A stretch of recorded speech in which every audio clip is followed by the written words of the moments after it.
Sheikh, another question is that recently, and perhaps in the foreseeable future, the UK government and the US government has launched strikes on the people of Yemen for their support of the Palestinian people. So two things. Number one is, what is your opinion and comment on this? And number two, what can we do as British Muslims in regards? Bismillah ar-Rahman ar-Rahim. First of all, to be honest with you, myself, I am always skeptical when it comes to any conflict between Iran and its allies and the West. Because from history, we learned that there is always a hidden agenda. Yeah?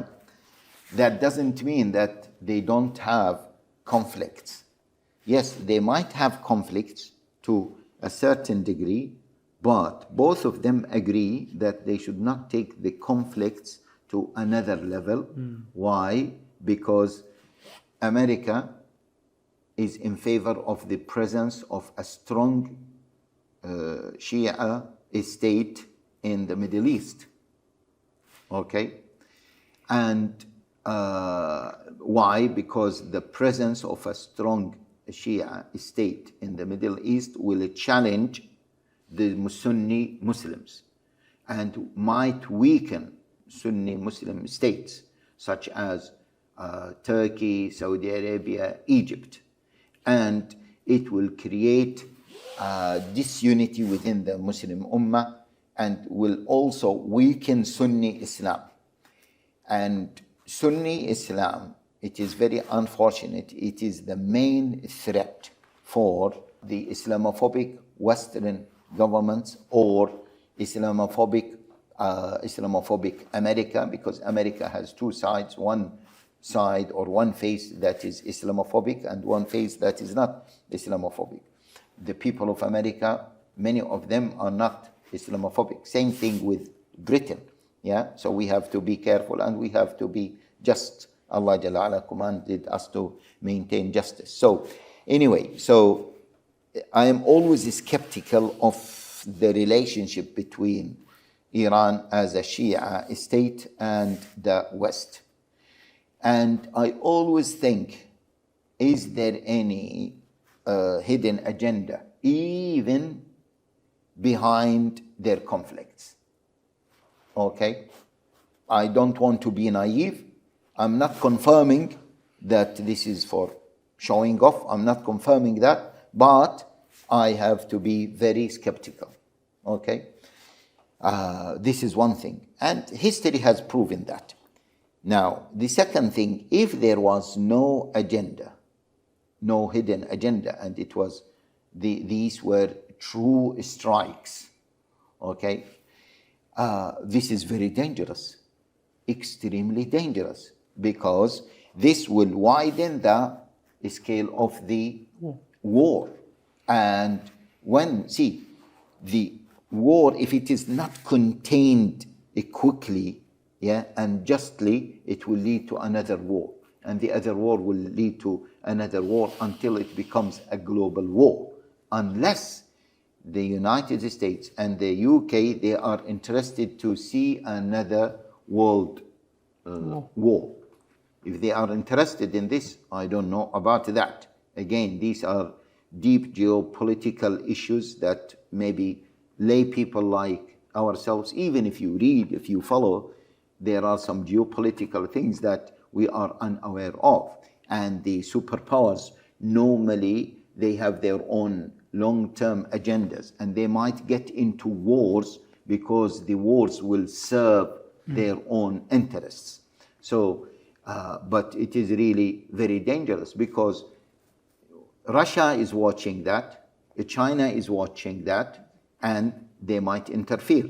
Let alone, of course, everyone was speaking about the oil prices will go up, and once oil prices will go up, everything will going up. The prices of everything will go up, and the world is already suffering from a recession or post-recession after the pandemic, and so and after the Russia-Ukraine war. So there are a number of geopolitical things that can lead to a global war, a world war, or that can lead to a global recession. So it is really dangerous from this perspective. From this perspective and anything that is connected to that perspective. The other thing is the Houthis in Yemen, okay, which, by the way, we all know that they were classified as a terrorist organization by the America, and then all of a sudden they were, they removed them from being a prescribed terrorist organization. Okay, so that's what leads us to think of the agenda. Yeah, always suspect that there is an agenda between both. See, the issue is the Houthis, they said that we are not targeting any ship. Yeah, and we want, the ships movement in the Red Sea to be free except for the ships that support aggression against Gaza. Yeah? So now, does that justify these strikes? Yeah? Now this is a dangerous precedent, and this shows the whole world that America and Britain, they are not interested in the true freedom of of transportation, etc. Their main interest is the support of the Zionist state of Israel. This is their own interest. Otherwise, they could have resolved the matter very quickly by saying, yes, Israel should stop. They have destroyed most of Gaza. They have killed this number of people. The injured and the killed people and the missing people exceeded 100,000. And even yesterday I was listening to a commentator. He said this is the worst war humanity has ever come across.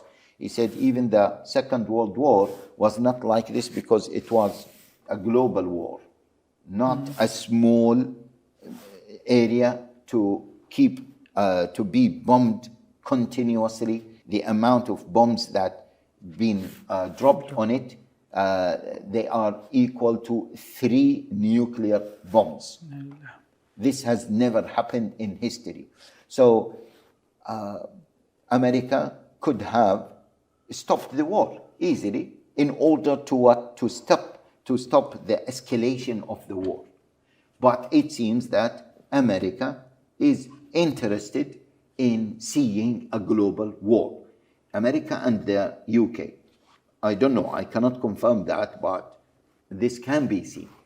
So anyway, it is very unfortunate, as we always say, that Muslims don't have a superpower to have a say in these global geopolitical conflicts. And that's why whatever we do is not that, effective immediately. However, we can mobilize people to resist these agendas and to march against these agendas. And we should not belittle the public opinion. Yeah, and mobilizing not the entire ummah but the entire world. Those who would like to see peace prevailing in the world, those who want to live without being forced to go against their own interests. Those who want to protect their own interests themselves. People who want to live independently. People who want to have their own freedom. So these people should also object the war, and they should resist the hidden agendas of the war. Yeah. جزاكم الله خيرا شيخ.